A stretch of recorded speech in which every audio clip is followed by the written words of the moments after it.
اپنا آپ ہی دیکھتے رہتے تھے.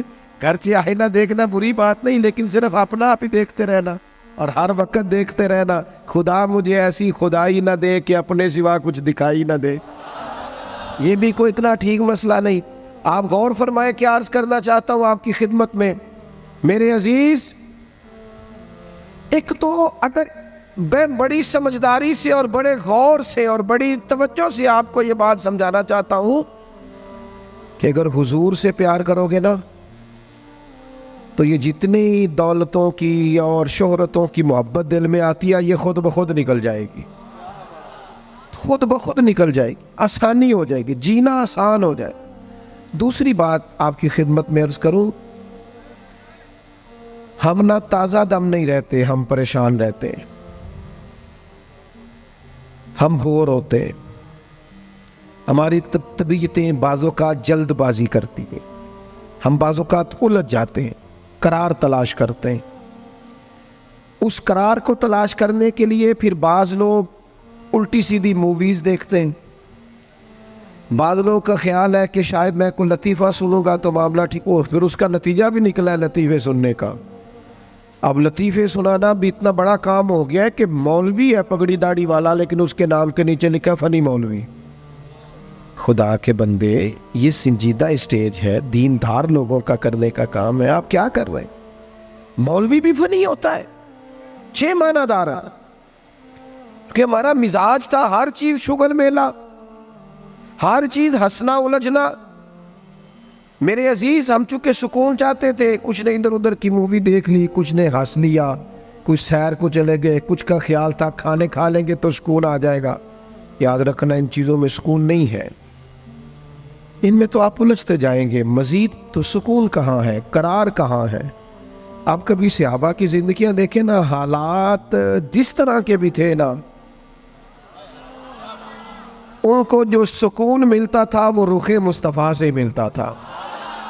ان کی طبیعت پوری لگ گئی تھی کہ حضور علیہ السلام کی جو یادیں ہیں وہ دل کو تازہ کرتی. ان کا خیال تھا کہ بہار اگر کسی چیز کا نام ہے تو وہ ذکر مصطفیٰ ہے، یاد مصطفیٰ ہے اور دیدار مصطفیٰ ہے. اعلیٰ حضرت مفتی ہیں، فتویٰ دیتے ہیں. اعلیٰ حضرت مفسر قرآن ہے، کنز الایمان بذات خود ایک تفسیر ہے، ترجمہ ہی تفسیری ہے. اعلیٰ حضرت محدث ہیں. وہ جب احادیث مبارکہ کا حوالہ دیتے ہیں تو یوں لگتا ہے کہ جیسے بڑی گہری نظر ہے ان کی، راویان حدیث پر بھی، اصول پر بھی، اور حافظہ بھی مضبوط ہے حفظ حدیث کے لحاظ. ساری چیزیں ان کے پاس تھیں، لیکن وہ پتہ کیا کہتے تھے؟ کہتے تھے یہ جو میرا دل چمکدار ہے نا، اور یہ جو میری طبیعت ہلکی پھلکی ہے، اس کی وجہ یہ ہے کہ ان کی مہک نے دل کے غنچے کھلا دیے. یہ میں نہیں آپ کو تقریر سنا رہا، میں تو جذبات کا اظہار کر رہا ہوں. ان کی مہک نے دل کے غنچے کھلا دیے ہیں. تو کیوں غنچے کھلا دیے؟ کہتے میرے نبی کا کمال یہ ہے کہ وہ جس راہ چل دیے ہیں کوچے بسا دیے. وہ جس راہ بھی چل دیے ہیں کوچے، حضور پر تھوڑا گزر جائے تو کام ہو جاتا ہے. قرار، سکون، سارے دکھ مٹ جائیں گے اگر دل حضور سے لگا لو گے، اگر محبتوں کا مرکز رسول پاک کو بنا لو گے. آپ دیکھیں احد کے میدان کے اندر کافر نے ایک بڑی عجیب سازش کی مسلمانوں کو پریشان کرنے کے لیے. اور بھئی آپ لوگوں کی وجہ سے اگر اتنے لوگ تکلیف میں ہیں تو آپ کو سمجھ جلدی سے بیٹھ جائیں جی، جلدی سے جی، فیصلہ کرنے میں اتنی دیر، اللہ آپ کو سلامت رکھے، بیٹھ جائیں جی. اب آپ کھڑے ہیں جناب، آپ بھی بیٹھ جائیں، اللہ آپ کو برکت عطا فرمائے. اچھا ایک بندہ محفل میں کھڑا ہو جاتا ہے موبائل لے کے، اللہ انہوں سمجھنا چاہیے کہ باقی سارے اکل بھی ہیں موبائل. خدا کے بندے آپ کی وجہ سے اتنے لوگ پیچھے اگر پریشان ہیں تو آپ کو سمجھنا چاہیے اس چیز کو. اللہ تعالیٰ آپ سب کو ہنستا اور مسکراتا رکھے. نبی پاک کی ذات سے جب آپ کی کامل وابستگی ہو جائے گی نا تو حضور کی ذات والا کا پیار، اور پیار لاروں والا نہیں ہونا چاہیے خالی جل سے محفل میں اور مائک ہاتھ میں آیا تو عشق کا دعویٰ تگڑا، خالی اس طرح نہیں. تنہائی میں بھی تو روئے حضور کی بارگاہ. ایک محفل میں ایک دفعہ حاضر تھا تو ایک نعت کا بچہ میرے پاس آیا. کہنے لگا جی میری سفارش کر دیو، میں بھی حضور دی بارگاہ چ حاضری لوانی ہے۔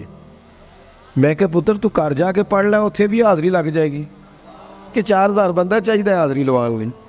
حضور کی بارگاہ میں تو جہاں بیٹھ کے بھی پڑھے حاضری لگ جاتی ہے۔ اس کے لیے کیا ساج سنور کے مجلس ہی فقط ہو تو حاضری لگتی ہے؟ یہ بھی اعلیٰ حاضری ہے، پر وہ تو واللہ وہ سن لیں گے اور فریاد کو پہنچیں گے ہم۔ بس اتنا تو ہو، کوئی فریاد کرے دل سے، تو بات تو دل سے کر۔ آپ کی جب کامل وابستگی حضور سے ہو جائے گی نا، تو یہ غربتوں کا ڈر، یہ پریشانیاں، یہ آزمائشیں، ایک جگہ رونا نہیں رویا حضرت بلال نے کبھی اپنی غریبی کا، ایک جگہ پریشان نہیں ہوئے کبھی حضرت سلمان فارسی کے میں پردیسی ہوں، ایک جگہ بھی کبھی جناب صہیب رومی کو تکلیف نہیں ہوئی۔ کیوں بلا؟ اس لیے کہ حضور کی محبت ایسی دوا ہے جو ہر بیماری سے شفا عطا کر دیتی۔ احد کے میدان میں کافروں نے ایک چال چلی تھی، ان کو پتا تھا کہ کون سی بات مسلمانوں کو زیادہ پریشان کر سکتی ہے۔ انہوں نے ایک افواہ پھیلا دی تھی کہ معاذ اللہ حضور کو شہید کر دیا گیا۔ اس کی وجہ سے شدید پریشان ہوئے صحابہ، اور جنگ کے جو نتائج برعکس آئے اس کی بڑی وجہ یہ افواہ بھی بنی۔ اب صحابہ بڑے پریشان تھے، حضور شہید ہو گئے۔ کچھ لوگ نا میدان احد سے جب واپس آ رہے تھے نا، جنگ ختم ہونے کے بعد، ایک خاتون جا رہی تھی میدان جنگ کی جانب۔ عورتیں اپنے مزاج کے لحاظ سے کمزور ہوتی ہیں قلبی طور پر، اور بڑی خوبصورت بات لکھی ہے علماء نے، کہتے ہیں عورت کے دل میں درد زیادہ ہوتا ہے نا، پیار زیادہ ہوتا ہے، اور یہ جو وہ کمزور واقعہ ہوئی ہے اسے عیب نہ سمجھو۔ اسی لیے تو اللہ نے بچے کو پالنے کا ذمہ اس کا لگایا ہے کہ وہ شفقت زیادہ رکھتی ہے، محبت زیادہ رکھتی ہے، درد دل زیادہ رکھتی، اس لیے جس درد سے وہ بچے کو پال لیتی ہے نا۔ میرا بیٹا ایک دن گھر میں کچھ پکا ہوا تھا، اس کی اماں کہنے لگی کھانا کھاؤ، کہندا ہے میں نہیں کھانا۔ وہ دی اماں کہندی میں بڑا زور لایا، بڑی محنت کی، بڑی گرمی چ پکایا، اج تے ہی کھانا پڑا ہے۔ کہنے لگا میں نہیں کھانا، میں آرام سے کھانا کھا رہا ہوں۔ اب وہ ماں بیٹا بحث کر رہے ہیں۔ تھوڑی دیر گزر گئی تو مینوں کہندی تسی کیوں نہیں بول دے؟ میں کہا مینوں پتہ ہے کنے جیتنا ہے، تھوڑی دیر بعد کھلو جو، مینوں پتہ ہے کنے جیتنا ہے۔ وہ بچہ اٹھ کے اندر چلا گیا، کہنے لگا میں نہیں کھاندا، تسی کھاؤ۔ وہ پھر 5 منٹ لنگے تو وہ پکانا شروع کرتا جو بچہ کہہ رہے ہیں۔ تو میں کہا میں تو پتہ ہے نا نتیجہ کی ہے، تو اس بحث میں جانے کی ضرورت ہے؟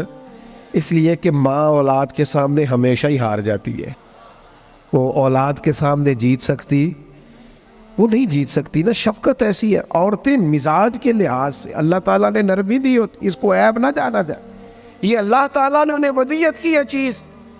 تو خاتون جا رہی ہے میدان احد کی جانب، وہاں سے صحابہ آ رہے، تو خاتون پوچھتی ہے صحابہ سے حضور کا کیا حال ہے؟ تو ایک صحابی اپنے لہجے میں گویا کہنے لگے خبر مشکل ہے پر تجھے سنانی بھی ضروری ہے، اس جنگ میں تیرے بھائی کا انتقال ہو گیا ہے۔ بہن کے لیے اس سے بڑی بھی کوئی خبر ہوگی کہ بھائی کا انتقال ہو گیا؟ وہ خاتون نے یہ خبر سنی، اِنَّا لِلَّهِ وَإِنَّا إِلَيْهِ رَاجِعُونَ پڑھا، آگے گزر گئی، اگلے صحابی سے جا کے پوچھتی ہے حضور کا کیا حال ہے، اور بے چین ہے، دوڑی جا رہی۔ یہ میری بات کو سمجھے آپ، کسی ایک جگہ جب آپ کی محبت کا غلبہ ہوتا ہے تو پھر بعض غم لگتے ہی نہیں، آپ کی کیفیت ہی اور ہوتی ہے زندگی گزارنے میں۔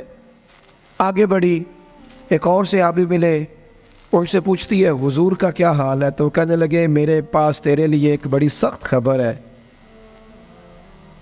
تیرے شوہر کا انتقال ہو گیا۔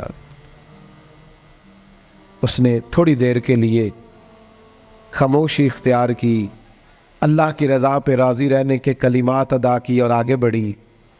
ایک اور شخص سے سوال، یہ ذرا سوچتے جانا، یہ خبریں اگر اچانک ملیں، بھائی چلا گیا ہے، باپ چلا گیا ہے، اس کو سوچنا، اپنے اوپر طاری کرنا، خدا نہ کرے ایسا ہو، پر جب خبر ملے تو کیفیات کیا ہوتی ہیں۔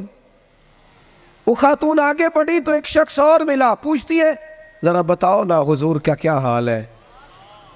تو کہنے لگے میرے پاس تیرے لیے خبر ہے کہ تیرے والد بھی اس جنگ میں شہید ہو گئے۔ بیٹیوں کا تو میکا ہی باپ سے ہوتا ہے، ماں سے ہوتا ہے۔ والد چلے گئے، تھوڑی دیر کے لیے گردن جھکی، کلمات ادا کی، اور پھر یہ پوچھتی ہے صحابی سے، والد چلے گئے، بھائی چلے گئے، شوہر چلے گئے، مجھے بتاؤ کہ میرے نبی پاک کا کیا حال ہے؟ وہ صحابی کہنے لگے الحمدللہ میں زیارت کر کے آیا ہوں، رسول پاک بالکل ٹھیک ہے۔